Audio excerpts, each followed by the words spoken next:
Assalamualaikum warahmatullahi wabarakatuh. Salam sejahtera untuk kita semua. Puji syukur atas nikmat yang Allah berikan kepada kita, sehingga kita dapat berkumpul dalam keadaan sehat pada pagi hari ini. Sebelum saya menjelaskan apa itu kodifikasi Al-Quran, saya akan memperkenalkan diri terlebih dahulu. Perkenalkan, nama saya Muhammad Ahkam Nabil dari Teknik Informatika kelas 2 Ulumul Quran, NIM 2019 150 106. Yang pertama, apa itu kodifikasi Al-Quran? Kodifikasi Al-Quran adalah proses pemeliharaan, penulisan, pengumpulan, dan percetakan Al-Quran sejak masa Nabi Muhammad SAW.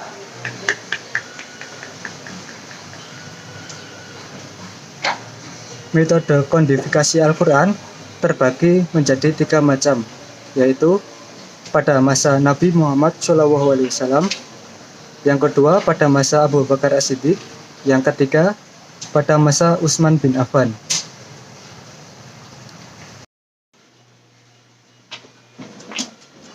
Pada masa Nabi Muhammad memiliki 2 metode, yaitu metode hafalan dan metode tulisan. Metode hafalan, setiap kali malaikat Jibril datang membawa ayat Al-Quran, Nabi langsung menghafalkannya.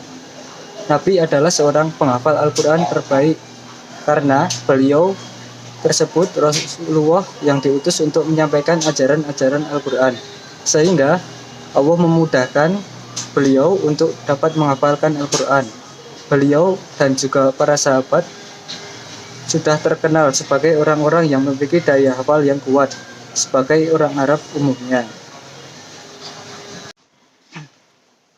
Sedangkan metode tulisan, setiap kali ayat turun, Nabi menyuruh sahabat pada tempat yang sudah ditentukan, baik dalam kelompok maupun dalam urutan ayat. Di samping penghafalan, Nabi juga berusaha mendokumentasikan Al-Quran dalam bentuk tulisan.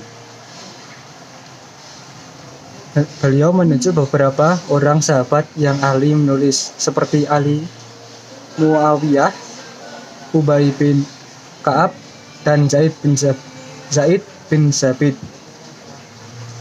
Alat tulis yang digunakan yaitu pelepah kurma, lempengan batu, daun lontar, kulit kayu, potongan tulang, dan kulit hewan.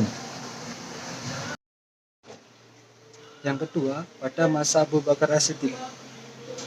Pada masa ini, Khalifah Abu Bakar As-Siddiq, Umar bin Khattab, memberikan saran kepada Abu Bakar untuk mengumpulkan mushaf-mushaf guna untuk menjaga dari kepunahan. Kemudian Abu Bakar menunjuk Zaid bin Sabit untuk mengumpulkan mushaf Al-Quran, dikarenakan Zaid pernah menjadi juru mentadarus Al-Quran di hadapan Nabi secara langsung 30 juz sebelum Nabi wafat.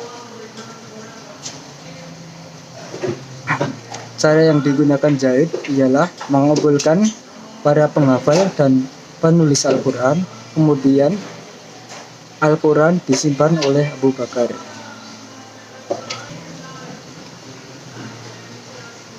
Yang ketiga, pada masa Utsman bin Affan. Pemeliharaan Al-Quran pada masa Utsman yaitu penulisan ulang naskah Al-Quran yang bersumber dari naskah yang sudah dikumpulkan sebelumnya. Alasan yang mendorong Utsman melakukan itu adalah munculnya perbedaan cara baca Al-Quran di kalangan umat Islam. Penulisan ulang ini dibuat agar umat Islam memiliki satu kitab suci yang sama untuk dijadikan sandaran dalam membaca.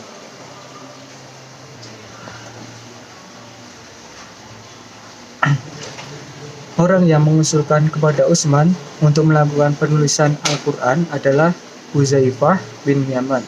Setelah dia melihat perselisihan di kalangan umat Islam ketika terjadi perang Armenia dan Azerbaijan dari Irak.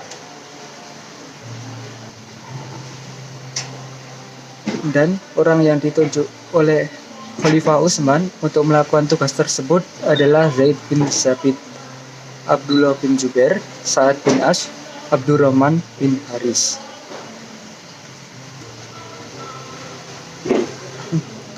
Setelah melakukan penghafalan, penulisan, pengumpulan, dan pengulangan penulisan, pencetakan Al-Quran, setelah itu pencetakan Al-Quran. Sejak masa Utsman pada 35 Hijriah sampai masa Turki Utsmani 1123 Hijriah, Al-Quran ditulis dan diperbanyak secara manual. Baru tahun 1123 Hijriah sampai 1694 Masehi, Al-Quran dicetak pertama kali di Hamburg, Jerman. Tahun 1248 Hijriah atau 1828 Masehi, Al-Quran dicetak oleh negara Islam yaitu Iran di Teheran dan Tigris. Pencetakan yang khusus untuk mencetak Al-Quran muncul di Leipzig, Jerman tahun 1834 Masehi. Mungkin itu saja yang bisa saya sampaikan. Kalau ada salah, mohon dimaafkan. Wassalamualaikum warahmatullahi wabarakatuh.